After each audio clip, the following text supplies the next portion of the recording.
இந்த வாழ்க்கை ஒரு நீண்ட பயணம். எங்கே தொடங்கியது தெரியாது, எங்கே முடியும் என்றும் தெரியாது. ஆனால் நடுவில் நிறைய கதைகள் இருக்கிறது. சிலர் வந்து சேர்கிறார்கள், சிலர் நடுவில் விட்டு செல்கிறார்கள்.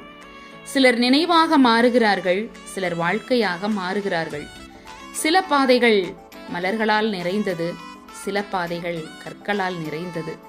சில நாட்கள் சிரிப்பால் நிறைந்தது, சில நாட்கள் கண்ணீரால் நிறைந்தது. ஆனால் எந்த பாதையிலும் நாம் ஒருபோதும் தனியாக இல்லை. நம்முடன் நடக்கிறார் தேவன். நாம் சோர்ந்து போகும் நேரத்தில் அவர் நம்மை தூக்கி நடத்துகிறார். நாம் அழும் நேரத்தில் அவர் நம்மை ஆறுதல் அளிக்கிறார். அதனால் தான் இந்த வாழ்க்கை பயணம் பயமாக இல்லை. ஏனெனில் நம்முடன் தேவன் இருக்கிறார். வேதம் சொல்லுகிறது, நான் உன்னுடன் இருக்கிறேன், நான் உன்னை விட்டு விலகுவதும் இல்லை, நான் உன்னை கைவிடுவதும் இல்லை. சரி, என்ன சொல்லிட்டே போறோம் இல்லையா? வாங்க வாங்க வாங்க.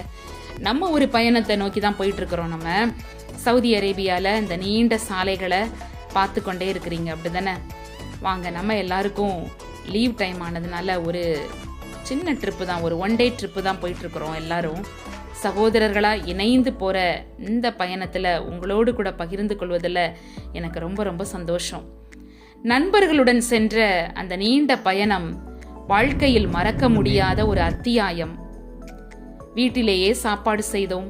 அன்புடன் தயார் செய்த இந்த உணவு எங்கள் கைகளின் சுவையையும் வீட்டின் வாசனையையும் எடுத்துக்கொண்டு வந்தது. நீண்ட சாலையில் கார் ஓடியது, ஆனால் எங்கள் பேச்சு அதைவிட வேகமாக ஓடியது. சாலையோர மரநிழலில் அமர்ந்தோம். அனைவரும் சேர்ந்து வீட்டு சாப்பாடு திறந்தோம்.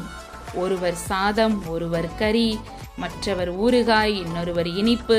ஒரே இடத்தில் பகிர்ந்து சாப்பிட்ட இந்த நேரம் ஒரு உணவு நேரம் இல்லை, இது ஒரு அன்பின் நேரம். சாப்பாட்டுக்கு பிறகு நீண்ட நீண்ட பேச்சுக்கள், வாழ்க்கை கனவு, எதிர்காலம், குடும்பம், தேவன் எல்லாம் பேசினோம். சில நேரம் சிரிப்பு, சில நேரம் அமைதி, சில நேரம் மனசு திறந்த உண்மை பேச்சு. அந்த தருணங்கள் தான் பயணத்தின் உண்மையான ஒரு அழகு. மாலை சூரியன் மறைய ஆரம்பித்தது. நம்ம பயணமும் முடிவை நோக்கி சென்றது. ஆனால் அந்த நாள் நமக்கு ஒரு பாடம் கற்றுக் கொடுத்தது. சந்தோஷம் பெரிய பெரிய இடங்களில் இல்லை, பெரிய பெரிய பணத்திலும் இல்லை. சந்தோஷம் என்றால் நண்பர்களுடன் சிரித்து பேசும் அந்த நேரம்தான். வாழ்க்கையில் ஒரு பயணம்தான், அதில் நண்பர்கள் தேவன் கொடுத்த பரிசு. நாம் திட்டாமல் நடந்த அந்த பயணம் போல நாம் திட்டாமல் தேவன் நமக்காக திட்டும் வாழ்க்கை பாதை இருக்கிறது. இந்த பயணம் முடிந்தாலும் நட்பு